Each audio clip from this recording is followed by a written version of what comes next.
विद्या warriors में आप लोगों का स्वागत है। पिछले वीडियो में संविधान के भागों को रटने के लिए आपको एक ट्रिक बताया था, जिसमें 1 से लेकर के 10 भागों तक चर्चा हुई थी। आशा है कि वह आपकी मदद की होगी वह ट्रिक। आज हम शेष भाग के लिए ट्रिक लेकर के आए हैं, माने 11 से लेकर के 22 तक।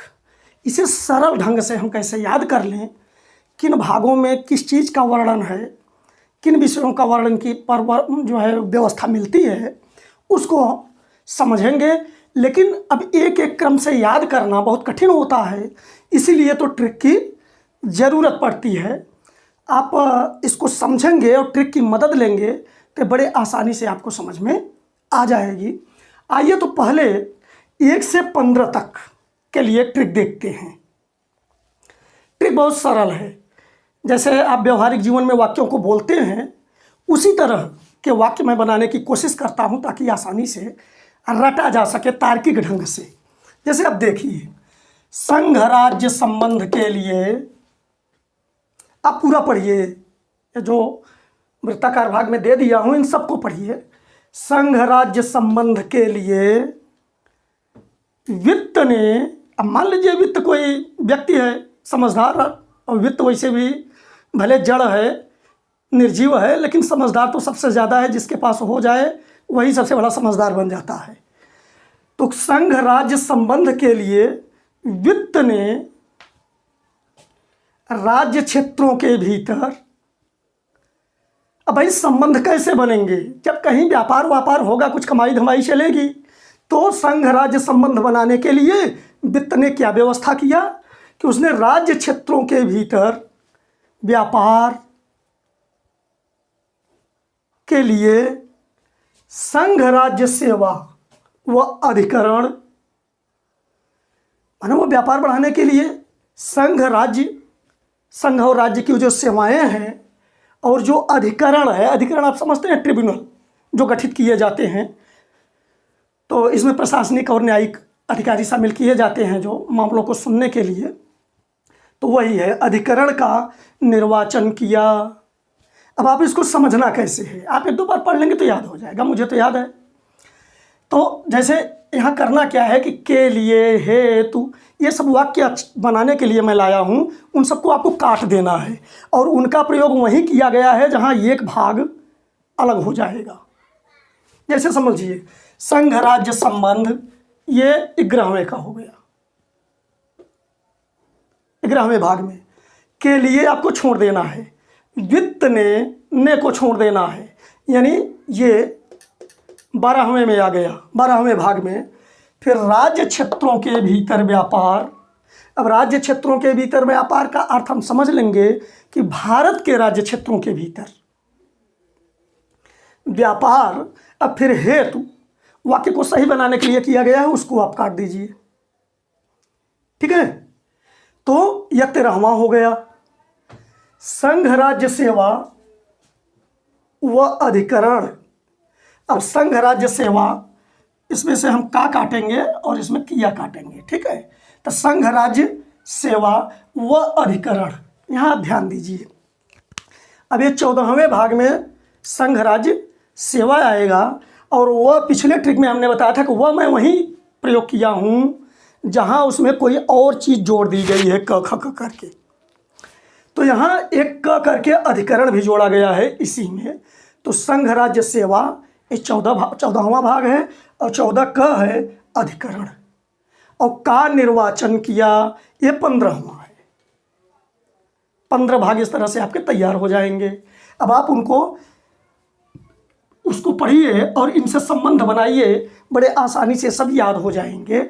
आपको करना क्या है कि बस इतना ध्यान देना है कि जिस चीज़ की चर्चा की गई है, तो आप समझ लीजिए कि उससे संबंधित जितनी भी बातें हैं, जो आप हो सकता है कि रटे हों न रटे हों, अगर परीक्षा में पूछता है तो उससे संबंधित सारी बातें उसी के अंतर्गत आ जाएंगी। जैसे आप देखिए, संघ और राज्यों के बीच संबंध, ये 11वें भाग से शुरू होता है, संघ राज्य संबंध। तो संघ राज्य संबंध को तो हम आसानी समझ सकते हैं कि संघ और राज्यों के बीच संबंध, इतनी बात तो समझ लेंगे आप। अब ये संबंध कैसे हैं? ये विधायी संबंध होते हैं, प्रशासनिक संबंध होते हैं, केंद्र और राज्यों के बीच विधायी और प्रशासनिक संबंध। तो उनको अलग अलग चैप्टर में ये क ख की तरह नहीं जोड़ा गया है, भ्रम में मत रहिए आप। मतलब इसमें ये चैप्टर है, पहला दूसरा आप मान सकते हैं कि विधायी और प्रशासनिक संबंध का वर्णन किया गया है इसमें।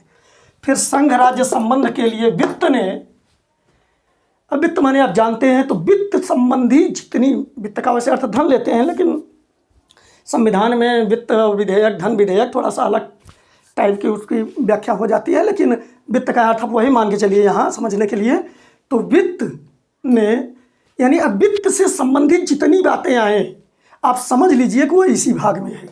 परीक्षा में वित्त न दे, हो सकता है दूसरा दे। जैसे आप देखिए कि वित्त में संपत्ति है तो उसी से संबंधित, संविदा आप जानते हैं सब वित्त के लिए ही किया जाता है, और वाद। अब इसमें 4 चैप्टर ये जो हैं कि वित्त है, उधार के संबंध में है, संपत्ति है और संपत्ति का अधिकार। यह संपत्ति का अधिकार वही है जो पहले मूल अधिकार में शामिल था, 7वें अधिकार के रूप में, जिसे अब हटा करके 44वें संविधान संशोधन के द्वारा इसे हटा करके 300 क में जोड़ दिया गया है।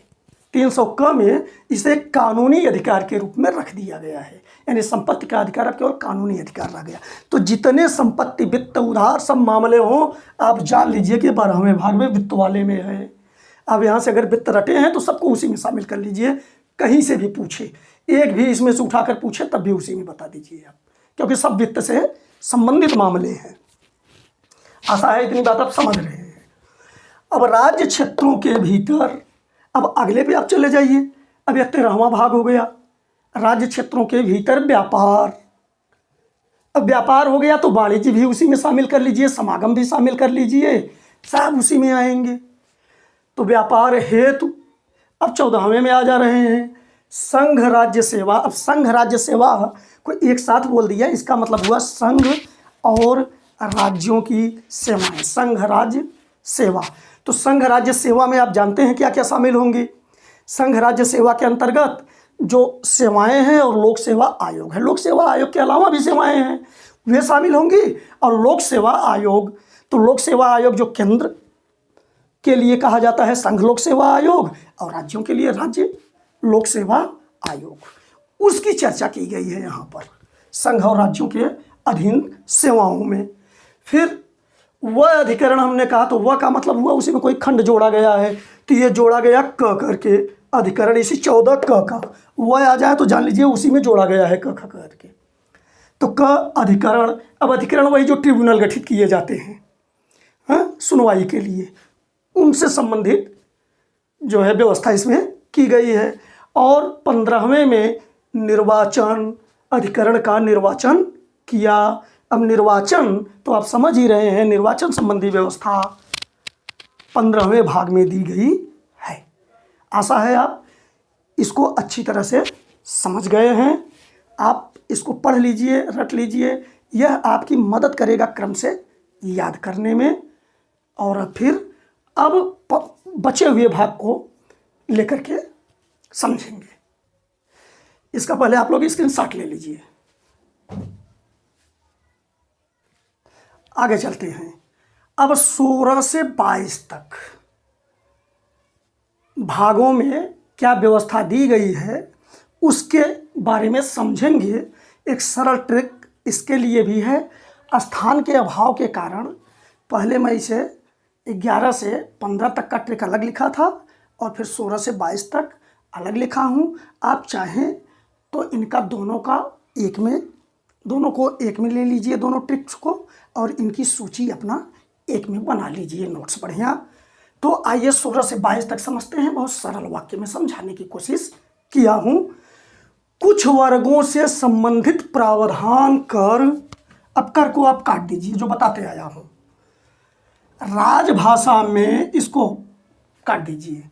आपात उपबंध को प्रकीर्णित कर संविधान संशोधन में अस्थाई को काट दीजिए, संक्षिप्त नाम दिया आप काट दीजिए, दिया। देखिए बहुत आसानी से मैं समझाने की कोशिश कर रहा हूँ और बतावा हूँ कि आपको किस तरह से भागों को अलग करना है कि को, की, में, के लिए, हेतु, ये जहाँ आए आप समझ लीजिए वहाँ भाग समाप्त हो रहा है। और ये वाक्य कोई अर्थ न, मतलब इनका कुछ हमें अर्थ नहीं निकालना है, ये केवल वाक्य बनाने के लिए प्रयुक्त किए गए हैं। और वह अगर कहीं आ जाए तो समझ लीजिए खंड जोड़ा गया है। ठीक, अब यहाँ हम समझते हैं कि कुछ वर्गों से संबंधित प्रावधान कर राजभाषा में आपात उपबंध को प्रकीर्णित कर, अर्थ निकल रहा है सबका। प्रकीर्णित करने का मतलब क्या होता है? फैला देना, फैली हुई चीज़ें। प्रकीर्णित कर संविधान संशोधन में अस्थाई को संक्षिप्त नाम दिया। आप चाहे तो आसानी से रट सकते हैं, पूरा वाक्य बन रहा है बढ़िया से। तो अब समझते हैं 16वें में कुछ वर्गों से संबंधित प्रावधान है। कुछ वर्गों से संबंधित प्रावधान 16वें भाग में है। 17वें भाग में, अब यहाँ कर से वो अलग हो गया 16वां भाग, अब यहाँ में से ये 17वां भाग है। 17वें भाग में राजभाषा का प्रयोग किया गया, राजभाषा के बारे में व्यवस्था है। फिर आपात उपबंध को, अब को आप हटा दीजिए, और आपात उपबंध की व्यवस्था 18वें भाग में की गई है। प्रकीर्णित कर, अब प्रकीर्ण जो हैं, जो अन्य विषय हैं, तो उनको शामिल किया गया है 19वें में। ये प्रकीर्ण को प्रकीर्णित कर माने 19वें भाग का हो गया। संविधान संशोधन में, अब संविधान संशोधन 20वें भाग में आ गया। अस्थाई को 21वें भाग में रखा गया। संक्षिप्त नाम इसे 20वें में रखा गया, हाँ 22वें में रखा गया। अब आपको जैसा कि बताया हूँ कि जब अब यहाँ ट्रिक में तो संक्षिप्त रूप में ले लिया गया है, लेकिन वहाँ वर्णन जो है कई चैप्टर में, भागों में किया जाता है। तो उनको आप इस तरह से समझेंगे कि अगर यह चीज़ है जो छोटा सा आप रटे हैं, तो इससे संबंधित जितनी चीज़ें हैं सब इसी में आएंगी। अब जैसे देखिए राजभाषा, अब पहले कुछ वर्गों से संबंधित विशेष प्रावधान, इसको तो आप समझते हैं। अब चलते हैं इस पर विचार करते हैं 17वें पर। जैसे राजभाषा है उसमें तो भाषा संबंधित जितनी बातें हैं, जैसे क्या कहते हैं, संघ की क्या भाषा होनी चाहिए, संघ की भाषा, प्रादेशिक भाषाएं जो व्यवस्था दी गई हैं, सर्वोच्च न्यायालय और उच्च न्यायालयों की क्या भाषा हो, इन सब पे जो इन सब की व्यवस्था दी गई है वह राजभाषा के अंतर्गत माने 17वें भाग में दी गई है। अब 18वां भाग लेके चलते हैं। जैसे आपात उपबंध, इसमें आप जानते हैं वो आपात लागू करना, आपातकाल लागू जो किया जाता है, राष्ट्र प्रशासन लागू किया जाता है, तो वो व्यवस्था 18वें भाग में की गई है। अब प्रकीर्ण ये 19वें में है। संविधान का संशोधन 20वें में। अस्थाई, अब जैसे अस्थाई नाम दिया हमने, यहाँ देखिए यहाँ पे कई समय में अस्थाई, तो अस्थाई आप समझते हैं तो इतना आप और समझ लेंगे कि अस्थाई संक्रमणशील और विशेष उपबंध इसमें हैं। 21वें में ये विशेष उपबंध भी इसी में आएगा 21वें में। अब 22वें में संक्षिप्त नाम यह दिया गया है, तो इतना आप समझ लीजिए कि इसमें संक्षिप्त नाम भी है। प्रारंभ हिंदी में प्राकृत पाठ और निरसन, यह हिंदी में प्राकृत पाठ जब दे तो इसको आप भूल से राजभाषा में न करें। इसको इतना आप समझते रहिए कि यह 22वें भाग में है। उम्मीद है कि यह ट्रिक आपको मदद करेगा। आप इसका स्क्रीनशॉट ले लीजिए।